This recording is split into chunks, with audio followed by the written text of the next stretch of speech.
नवरात्रि के प्रथम दिन कांग्रेस के वरिष्ठ एवं राज्यसभा सांसद नेता प्रमोद तिवारी मां विंध्यवासिनी का दर्शन पूजन कर देश की खुशहाली की कामना की।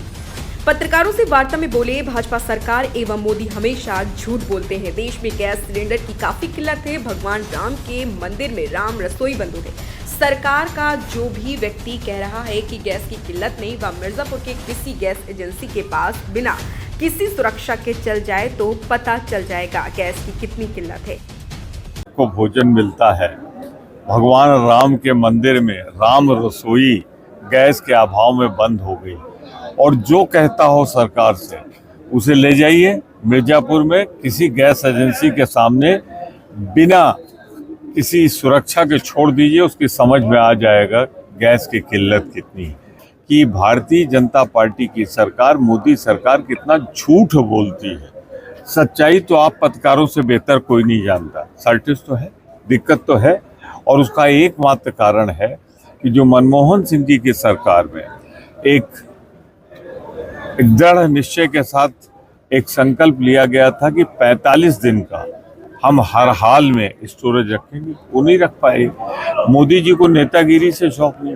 मैं उनसे पूछना चाहता हूँ, इसी इराक पे आप निर्भर करते रहे, इसी मिडिल ईस्ट पे निर्भर करते रहे, आपको क्या जरूरत थी कि जब इराक पे हमला होने जा रहा था ईरान पर हमले के एक दिन पहले इजराइल जाने के आप वहाँ क्या बात करके आए? क्यों संदिग्ध बद किया है? क्यों भारत के सैकड़ों साल के पुराने रिश्ते को आपने खत्म किया?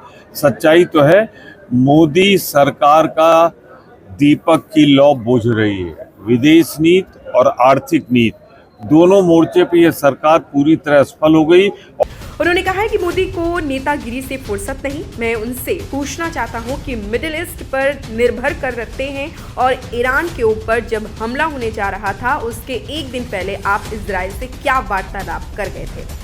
वो यही नहीं रुके, उन्होंने पीएम मोदी को भी आड़े हाथों लेते हुए कहा कि उन्हें नेतागिरी का बड़ा शौक है, लेकिन जमीनी मुद्दों पर ठोस कार्य नहीं हो रहा। तिवारी ने भारत की विदेश नीति पर भी सवाल उठाए। उन्होंने कहा कि भारत लंबे समय से मध्य पूर्व देशों पर निर्भर रहा। ऐसे में अंतर्राष्ट्रीय संबंधों को संतुलित बनाए रखना आवश्यक है। मोदी सरकार के दीपक की लौ बुझने वाली है। यह सरकार विदेश और आर्थिक नीति पर फेल है। मोदी तो कहते थे कि गटर से बनाई जा सकती है गैस, अब क्यों नहीं बनवा रहे?